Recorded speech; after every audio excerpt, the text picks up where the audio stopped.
Good morning. It is a very misty and miserable day here in Doncaster. In fact, I probably don't need these on actually, to be totally honest with you.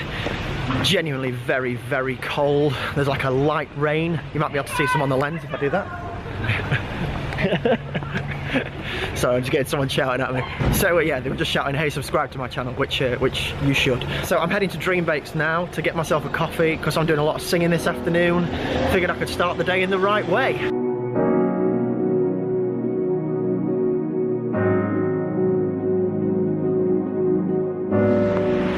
Well, that was nice. Had a really good coffee.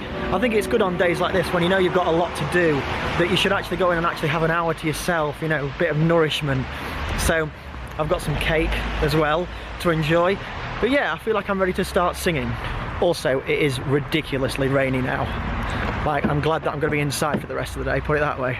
Right, so I'm back in the studio. I've got my cup of tea, got the microphone set up, and I'm ready to record some vocals. As you can probably tell, I've got a bit of a cold, but this is right at the bottom of my range, so I actually think that this is going to be fairly straightforward. I don't think I'm going to rinse my voice like I did with some of the more recent songs where I was right at the top of my voice. Actually, this is probably going to help. It's going to add a little bit of depth. My speaking voice is a little bit lower. They actually said that in Dreambakes. Hannah, when I arrived, was like, I didn't recognise you because I recognise you by your voice. So clearly just being a little bit lower might actually help me in this situation. So that's a plus, and also it's a slightly more positive way of looking at the fact I've got a cold. Oh. So the vocals are done, which is good news. It's now just a case of cracking on with some other stuff, but first it's time for a break and some flourless chocolate cake. That rhymes, doesn't it? That was not intentional. But yes, I bought a slice away from Dreambakes to enjoy because I knew at this point in the afternoon that I would like a nice little break, and this is one of my favourite things on their menu.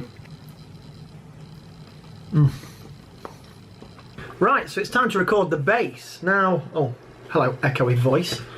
Let's get rid of that straight away. So when I bought this short scale bass, I actually bought it because it's meant to be easier to play if you've been a guitarist before, because I will always be a guitarist who plays the bass. And as I've mentioned before, I have quite heavily modified this. It's got a different pickup in it, and it's got some flat wound strings on it, and I re-varnished the neck in a way that feels a little bit better. But one of the things they say about short scale basses, which I'm not entirely sure is true, that they've got a little bit more of a double bass type sound to them. So hopefully I can use that to my advantage with this song, because it kind of suits that a bit more. And there's absolutely no way that I can play the double bass. I mean, I don't have one for a start. But yes, I've got the chords written down somewhere, and I'm just going to play through a few times and play something that's not really intrusive.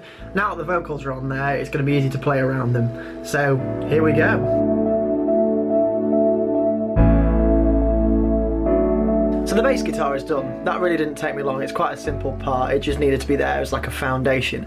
So I'm moving on to the guitar now. I'm going to track it on Vesper, on the old Casino, for the simple reason it's the closest thing I have to a jazz guitar. And it's got like quite a warm sound to it anyway, and I don't want to use something that doesn't really work. It's only going to be a little background part as well. But with this, I've got to really think about sort of jazzy extensions and things like that.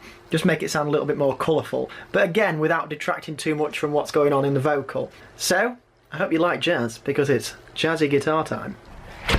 And now for an interesting interlude. I apologise for how dark it is, not that that's in my control. I am going to the gym with Dan. Now this is pretty significant because this is the first time that I've ever been to a gym. I've never really been a big fan of the idea, but it's all about trying new things, isn't it? Doing stuff outside your comfort zone. So obviously I'm not going to take the camera in with me, but I will show you what I look like afterwards. So prepare for the most spectacular before and after shot of the vlog so far. Well, that was interesting. I'll tell you what, I'll definitely sleep tonight. That wasn't actually as bad as I thought it would be, but it was good fun, and I definitely feel like I've done something. So it's time to go home now and crack on with the song. So I'm back in the studio now, and I feel pretty good actually. In spite of the fact that obviously if I sit down it takes me about 10 minutes to stand back up again, I actually feel pretty good. I'm obviously in my pyjamas right now. I'm not in my dressing gown because actually the temperature of this room has gone up. Dad was watching the vlog the other day and he's actually turned the heating up as a result of me complaining about it being cold. How amazing is that? I knew that the vlog would have side effects, but that is not one that I thought would happen. So my plan for the next little while is actually to do a couple more passes on the vocals, for the simple reason that I've listened to it and I think I had the vocal too high in the monitor. And what that does is it makes you think you're singing too loud. So I've pulled it down because that way I can sing a bit more confidently and hopefully get some takes that have got a bit of power behind them. So I'm going to do that now so that all the vocals are done today. Right, so the vocals are done. So the last thing I'm going to do today is edit. On day 6, it's probably a good idea for me to be mixing as I go. So I'm going to go through the guitar, the bass and the vocals that I've recorded today and pick the best bits, or the comps if you like, to make one master track. So that way when I'm listening to it tomorrow morning to add all the bells and whistles and the little bits of orchestration, I've got the finished versions of those there. I'm adopting a mix as you go kind of strategy where I can then sit down tomorrow night and it'll just be a case of doing levels and things like that, just so it all slots together nicely. I've got myself into the habit of doing that with this project because my mixing techniques aren't likely to change over the next 24 hours. I've got a pretty good idea of what I'm going to do. So if I do 30 seconds here and there, then it will help me tomorrow. It'll help me to be more productive. And I think that's it for today actually, because I'm a bit songed out if you like. So tomorrow I can come back with a fresh perspective and finish it. Also my legs have gone to sleep and obviously I feel like I'm going to sleep as well. So it's good night from me and I will see you tomorrow.